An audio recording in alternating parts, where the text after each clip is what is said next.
ನಮಸ್ಕಾರ, ರಿಪಬ್ಲಿಕ್ ಕನ್ನಡಕ್ಕೆ ಸ್ವಾಗತ. ನಾನು ರಂಜಿತ್ ಶಿರಿಯಾರ್. ಬಾಂಗ್ಲಾದೇಶದಲ್ಲಿ ಹಿಂದೂಗಳ ಮೇಲೆ ಹಿಂಸಾಚಾರ ಪ್ರಕರಣ. ದೆಹಲಿ ಸೇರಿದಂತೆ ದೇಶಾದ್ಯಂತ ಹಿಂದೂಗಳ ರೋಷಾಗ್ನಿ ಇದು. ದೆಹಲಿಗೆ ಬಾಂಗ್ಲಾದೇಶ ಹೈಕಮಿಷನ್ ಕಚೇರಿಯ ಮುಂದೆ ಆಕ್ರೋಶವನ್ನು ಹೊರಹಾಕ್ತಾ ಇದ್ದಾರೆ. ಕಲ್ಕತ್ತಾ, ಭೋಪಾಲ್ ಬೀದಿಗಳಲ್ಲೂ ಕೂಡ ಮಹಾಸಾಗರವೇ ಸೃಷ್ಟಿಯಾದಂತೆ ಕಾಣಿಸ್ತಾ ಇದೆ. ಹಿಂದೂಗಳ ಮಹಾಕ್ರೋಶ. ದೆಹಲಿಯಲ್ಲಿ ಭಾರೀ ಪ್ರತಿಭಟನೆ. ಬಾಂಗ್ಲಾದೇಶದ ಯೂನಸ್ ಸರ್ಕಾರದ ವಿರುದ್ಧ ಪ್ರತಿಭಟನೆಯನ್ನ ಮಾಡ್ತಾ ಇದ್ದಾರೆ. ಬಾಂಗ್ಲಾದೇಶದ ವಿರುದ್ಧ ಕ್ರಮಕ್ಕೆ ಹಿಂದೂಗಳು ಆಗ್ರಹ ಮಾಡ್ತಾ ಇದ್ದಾರೆ. ಕೇಂದ್ರ ಸರ್ಕಾರಕ್ಕೆ ಸಾವಿರಾರು ಹಿಂದೂಗಳು ಬೇಡಿಕೆ ನೀಡ್ತಾ ಇದ್ದಾರೆ. ಬಾಂಗ್ಲಾದೇಶದಲ್ಲಿ ಹಿಂದೂಗಳ ನರಮೇಧ ನಡೀತಾ ಇದೆ. ಬಾಂಗ್ಲಾದೇಶ ಸರ್ಕಾರ ಇದನ್ನ ಸೂಕ್ತ ರೀತಿಯಲ್ಲಿ ಪರಿಹರಿಸಬೇಕು ಅಥವಾ ಸೂಕ್ತ ರೀತಿಯಲ್ಲಿ ಇದನ್ನು ನಿಭಾಯಿಸಬೇಕು. ಹಿಂದೂಗಳಿಗೆ ರಕ್ಷಣೆಯನ್ನ ಕೊಡಬೇಕು ಅನ್ನೋದು ಅವರೆಲ್ಲರ ಆಕ್ರೋಶ.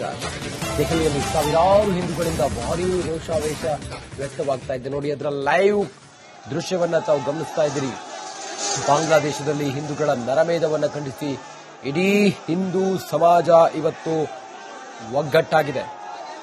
ಅದರ ಭಾಗವಾಗಿಯೇ ದೆಹಲಿಯ ಬಾಂಗ್ಲಾದೇಶ ಹೈಕಮಿಷನ್ ಕಚೇರಿಯ ಮುಂಭಾಗದಲ್ಲಿ ಕೇಸರಿ ಸುನಾಮಿ ಸೃಷ್ಟಿಯಾಗಿದೆ. ಹೈಕಮಿಷನ್ ಕಚೇರಿಯ ಮುಂದೆ ಪ್ರತಿಭಟನೆಯನ್ನ ಮಾಡ್ತಾ ಇರುವಂತಹ ಹಿಂದೂ ಹೋರಾಟಗಾರರನ್ನ ಅಲ್ಲಿ ಪೊಲೀಸರು ತಡಿತಾ ಇರುವಂತಹ ದೃಶ್ಯವನ್ನು ಕೂಡ ತಾವು ಗಮನಿಸ್ತಾ ಇದ್ದೀರಾ. ನರಮೇಧದ ವಿರುದ್ಧ ಹಿಂದೂ ಜ್ವಾಲಾಗ್ನಿ ಸೃಷ್ಟಿಯಾಗಿದೆ ದೆಹಲಿಯಲ್ಲಿ.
ಭೋಪಾಲ್ನಲ್ಲೂ ಕೂಡ ಹಿಂದೂ ಸುನಾಮಿಯನ್ನ ತಾವು ಗಮನಿಸ್ತಾ ಇದ್ದೀರಾ. ಬಾಂಗ್ಲಾದಲ್ಲಿ ಹಿಂದೂಗಳ ನರಮೇಧವನ್ನ ನಡೆಸ್ತಾ ಇದ್ರೆ ಪ್ರತಿಭಟನೆಯ ಕಾವು ಜೋರಾಗಿದೆ. ಭೋಪಾಲ್ನಲ್ಲಿ ಬಾಂಗ್ಲಾದೇಶದಲ್ಲಿ ಈ ಹಿಂದೂಗಳ ನರಮೇಧವನ್ನ ಖಂಡಿಸಿ ಭೋಪಾಲ್ನಲ್ಲಿ ನಡೀತಾ ಇರುವಂತಹ ಆಕ್ರೋಶದ ಜ್ವಾಲೆಯನ್ನ ತಾವು ಗಮನಿಸ್ತಾ ಇದ್ದೀರಾ. ವಿಶ್ವ ಹಿಂದೂ ಪರಿಷತ್, ಬಜರಂಗ ದಳ ಸೇರಿದಂತೆ ಹಿಂದೂ ಸಂಘಟನೆಗಳು ಬಾಂಗ್ಲಾದೇಶದಲ್ಲಿ ಹಿಂದೂಗಳ ಮೇಲೆ ನಡೀತಾ ಇರುವಂತಹ ಈ ನರಮೇಧವನ್ನ ಖಂಡಿಸಿ ಪ್ರತಿಭಟನೆಯನ್ನ ಮಾಡುತ್ತಿರುವಂತಹ ದೃಶ್ಯವನ್ನು ತಾವು ಗಮನಿಸ್ತಾ ಇದ್ದೀರಿ. ಭೋಪಾಲ್ನ ನೇರ ದೃಶ್ಯಾವಳಿಗಳನ್ನು ತಾವು ಗಮನಿಸ್ತಾ ಇದ್ದೀರಿ. ಕೇಸರಿ ಬಾವುಟವನ್ನ ಹಿಡಿದಂತಹ ಹಿಂದೂ ಹೋರಾಟಗಾರರು ಬಾಂಗ್ಲಾದೇಶದಲ್ಲಿ ಹಿಂದೂಗಳ ನರಮೇಧವನ್ನ ಖಂಡಿಸಿ ಬಾಂಗ್ಲಾ ಸರ್ಕಾರದ ವಿರುದ್ಧ ಆಕ್ರೋಶವನ್ನು ಹೊರಹಾಕ್ತಾ ಇದ್ದಾರೆ. ಬಾಂಗ್ಲಾದೇಶದಲ್ಲಿ ಹಿಂದೂಗಳ ಮಾರಣ ಹೋಮವನ್ನು ಖಂಡಿಸಿ ಯೂನಸ್ ಸರ್ಕಾರದ ವಿರುದ್ಧ ಆಕ್ರೋಶವನ್ನು ಹೊರಹಾಕ್ತಾ ಇದ್ದಾರೆ. ಆ ಮೂಲಕ ಭಾರತ ಸರ್ಕಾರ ಬಾಂಗ್ಲಾದಲ್ಲಿ ನಡೀತಾ ಇರುವಂತಹ ಈ ನರಮೇಧದ ವಿರುದ್ಧ ಭಾರತ ಒತ್ತಡವನ್ನ ಹೇರಬೇಕು ಬಾಂಗ್ಲಾದೇಶಕ್ಕೆ.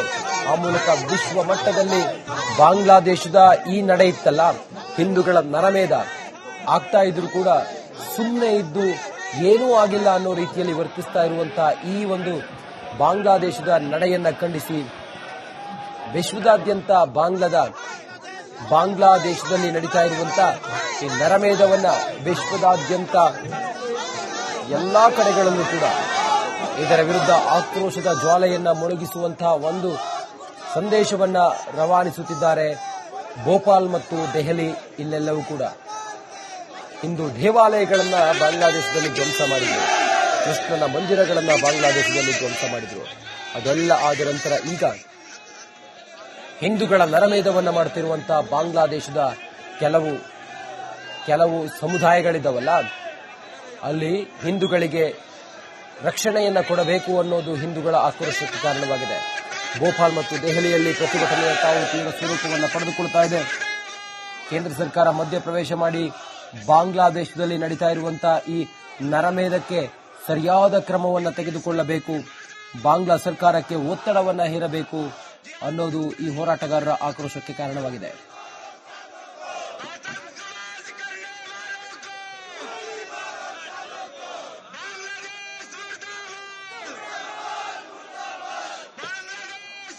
ಇನ್ನು ಈ ಕುರಿತಾಗಿ ನಮ್ಮ ಜೊತೆಯಲ್ಲಿ ಮಾತಾಡೋದಕ್ಕೆ ವಜ್ರದೇಹಿ ಮಠದ ರಾಜಶೇಖರಾನಂದ ಶ್ರೀಗಳು ನಮ್ಮ ಜೊತೆಲಿ ಈಗ ನೇರ ಸಂಪರ್ಕದಲ್ಲಿದ್ದಾರೆ. ಗುರುಗಳೇ ನಮಸ್ಕಾರ ತಮಗೆ. ನಮಸ್ತೆ. ನಮಸ್ತೆ. ಬಾಂಗ್ಲಾದೇಶದಲ್ಲಿ ನಡೀತಾ ಇರುವಂತಹ ಈ ಹಿಂದೂಗಳ ನರಮೇಧದ ಬಗ್ಗೆ ತಮ್ಮ ಮೊದಲ ಅಭಿಪ್ರಾಯ ಏನು ಗುರುಗಳ? ಬಹಳ ಬಹಳ ರೀತಿಯ ಒಂದು ಪೈಶಾಚಿಕ ಕೃತ್ಯ. ಹಿಂದೂ ಸಮಾಜವನ್ನ ಒಂದು ರೀತಿಯಲ್ಲಿ ನಿರ್ವೀರ್ಯ ಸಮಾಜ ಮಾಡುವಂತಹ ಒಂದು ಪರಿಸ್ಥಿತಿ ಬಾಂಗ್ಲಾದಲ್ಲಿ ನಡೀತಾ ಇದೆ. ನಮ್ಗೆ ಇಸ್ಕಾನ್ ಸಂಸ್ಥೆಯ ಚಿನ್ಮಯ ದಾಸರನ್ನ ಅರೆಸ್ಟ್ ಮಾಡುವಾಗಲೇ ನಮ್ಮ ಮನಸ್ಸಿಗೆ ಅದು ಬಂದಿತ್ತು. ಯಾವಾಗ ಇವತ್ತಿನ ಇವನು ಸರ್ಕಾರ ಏನು ಹಿಂದೂಗಳನ್ನ ನಡೆಸಿಕೊಳ್ಳುವ ರೀತಿ ನೋಡಿದ್ರೆ ಒಂಥರ ಭಯೋತ್ಪಾದಕರ ರೀತಿಯಲ್ಲಿ ಸರ್ಕಾರನೇ ಅದರಲ್ಲಿ ಶಾಮೀಲಾಗಿದೆಯೋ ಅನ್ನುವಂತಹ ಒಂದು ಸ್ಥಿತಿ ನಮ್ಗೆ ಕಾಣಸಿಗತ್ತೆ. ನಾವು ಕೇಂದ್ರ ಸರ್ಕಾರ ಮತ್ತೆ ವಿಶ್ವಸಂಸ್ಥೆಯನ್ನ ನಮ್ಮ ಆಗ್ರಹ ಏನು ಅಂತಂದ್ರೆ ತಕ್ಷಣ ಮಧ್ಯ ಪ್ರವೇಶಿಸಿ ಅಲ್ಲಿ ಶಾಂತಿ ಕಾಪಾಡುವುದಕ್ಕೆ ತಾವುಗಳು ಏನೆಲ್ಲ ಕಾರ್ಯವನ್ನ ಮಾಡ್ಬೇಕು ಅದನ್ನ ಮಾಡಿ. ಇಲ್ಲಿ ಎಲ್ಲ ಗುಲ್ಲೆಬ್ಬಿಸುವವರಿದ್ದಾರೆ, ಮಾನವ ಹಕ್ಕು ಆಯೋಗದವರೆಲ್ಲ ಇಲ್ಲಿದ್ದಾರೆ. ಅವರನ್ನು ಒಂಚೂರು ಇಲ್ಲಿಂದ ಬಾಂಗ್ಲಾಕ್ಕೆ ಕಳಿಸುವ ಪ್ರಯತ್ನ ಆಗಲಿ ಅನ್ನುವುದು ನಮ್ಮ ಆಗ್ರಹ. ರಾಜಶೇಖರ ಶ್ರೀಗಳೇ, ಈಗ ಕೇಂದ್ರದಲ್ಲಿ ಅದರಲ್ಲೂ ಕೂಡ ದೆಹಲಿಯಲ್ಲಿ ತಾವು ಪ್ರತಿಭಟನೆ ಮಾಡ್ತಾ ಇದ್ದಾರೆ. ಹಿಂದೂ ಸಂಘಟನೆಗಳ ಸಹಸ್ರಾರು ಸಂಖ್ಯೆಯ ಜನ, ಜೊತೆಗೆ ಬೇರೆ ಬೇರೆ ಭಾಗದಲ್ಲೂ ಕೂಡ ಪ್ರತಿಭಟನೆ ಆಗ್ತಾ ಇದೆ. ಭಾರತದಿಂದ ಬಾಂಗ್ಲಾದೇಶಕ್ಕೆ ಯಾವ ಸಂದೇಶ ರವಾನೆ ಆಗ್ತಾ ಇದೆ? ಭಾರತ ಸರ್ಕಾರ ಯಾವ ತೀರ್ಮಾನಗಳನ್ನ ಈ ಹೊತ್ತಿಗೆ ತೆಗೆದುಕೊಳ್ಳಬೇಕು ಅಂತೇಳಿ ತಮಗನಿಸುತ್ತೆ? ಪ್ರಸ್ತುತವಾದ ಸನ್ನಿವೇಶದಲ್ಲಿ ಭಾರತ ಶಾಂತಿಯನ್ನ ಮರುಸ್ಥಾಪಿಸುವಲ್ಲಿ ಬಾಂಗ್ಲಾಕ್ಕೆ ಒಂದು ಸಂದೇಶ ಕೊಡುವ ಅವಶ್ಯಕತೆ ಇದೆ.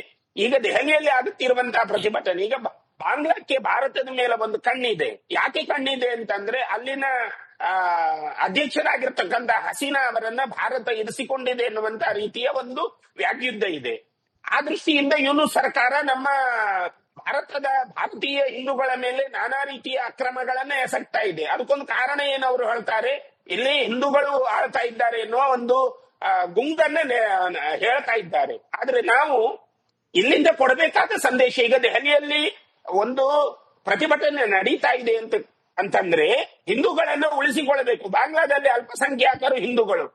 ಹಾಗಾಗಿ ಇಲ್ಲಿ ಹಿಂದೂಗಳನ್ನ ನೀವು ಉಳಿಸಿಕೊಳ್ಳದಿದ್ದರೆ ಬಾಂಗ್ಲಾ ವಿಮೋಚನೆಯಾದಂತಹ ಕಾಲಘಟ್ಟದಲ್ಲಿ ಈ ತೀರ್ಮಾನ ಆಗಬೇಕಿತ್ತು. ಬಾಂಗ್ಲಾ ವಿಮೋಚನೆಯಾದ ಕಾಲಘಟ್ಟದಲ್ಲಿ ಆ ತೀರ್ಮಾನ ಆಗಿಲ್ಲ.